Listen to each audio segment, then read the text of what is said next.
Halo teman-teman, Assalamualaikum warahmatullahi wabarakatuh. Salam semangat.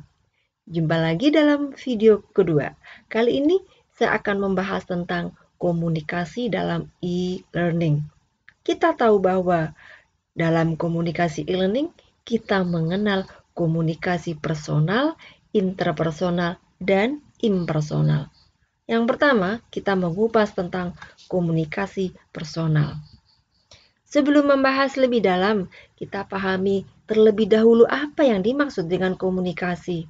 Komunikasi adalah pesan, meskipun tidak diungkapkan dengan kata-kata, menyertai pesan yang diekspresikan dalam kata-kata.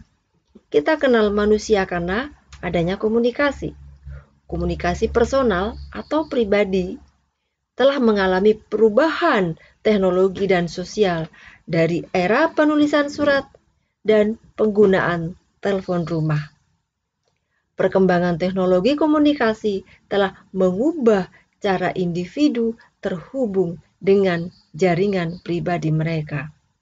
Dengan penyebaran telepon seluler, dan email yang cepat, orang sekarang memiliki kemampuan untuk menghubungi teman, keluarga, dan teman kerja di luar lingkungan terdekat mereka, baik secara sinkronus maupun asinkronus.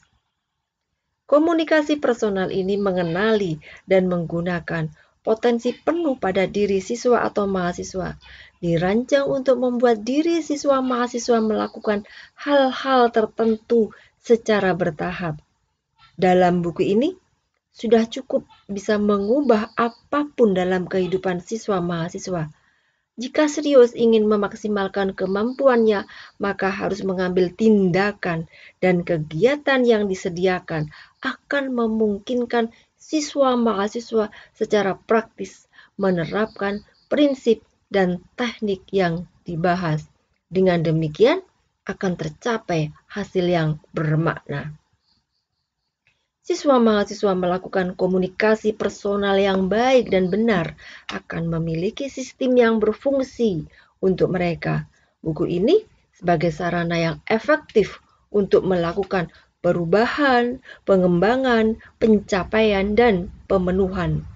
Adanya keterkaitan konsep psikologis dengan social present membentuk kondisi personal psikologis siswa mahasiswa dalam mengembangkan perilaku penuh perencanaan, mengatur, mengarahkan, mengontrol perilaku, memiliki sikap dan perilaku dalam belajar yang tercermin dalam pribadi sosial secara online.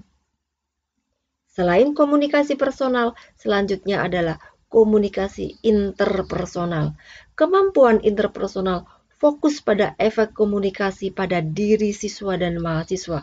Memiliki keterampilan interpersonal sama dengan membangun keterampilan komunikasi dasar dan ada kualitas humanistik dari seseorang, individu siswa ataupun mahasiswa. Sederhananya, komunikasi interpersonal dapat dipahami sebagai konsep atau kondisi untuk pertukaran informasi secara entitas. Beberapa penulis percaya bahwa komunikasi adalah prasyarat yang diperlukan untuk hubungan dengan orang-orang, atau komunikasi dapat dilihat dengan mekanisme hubungan timbal balik yang menjalin kontak, serta seperangkat semua cara dan metode untuk mentransfer informasi, untuk mempengaruhi perilaku seseorang. Proses dua arah yang terdiri dari elemen sekuensial.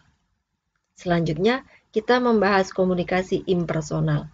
Dalam perancangan pengembangan atau developmental, komunikasi antar pribadi dilihat sebagai perkembangan dari komunikasi yang bersifat tak pribadi atau impersonal pada satu ekstrim yang menjadi komunikasi pribadi atau intim pada ekstrim yang lain.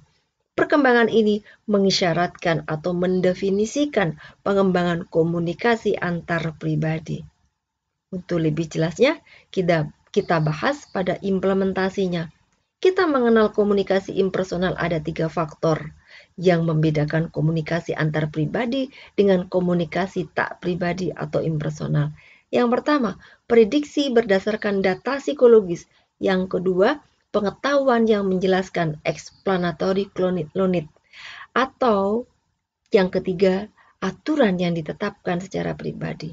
Contoh, komunikasi impersonal dalam informasi peran sosial berinteraksi secara besar berdasarkan peran sosial, misalkan antara guru dan siswa. Contoh, komunikasi impersonal berdasarkan pengetahuan yang menjelaskan. Siswa atau mahasiswa dalam situasi tak pribadi tidak hanya menduga-duga bagaimana orang itu akan bertindak, melainkan juga menjelaskan perilaku ini. Nah, cukup jelaskan? Lebih jelasnya lagi, Anda disarankan untuk mempelajari di buku Implementasi Social Present dalam Bimbingan Online pada Perspektif Komunikasi Personal, Impersonal, dan Interpersonal yang tersedia di Ekoji Channel Academy. Cukup sekian materi dari saya. Tunggu materi selanjutnya, yaitu pemanfaatan aplikasi yang baik. Wassalamualaikum warahmatullahi wabarakatuh.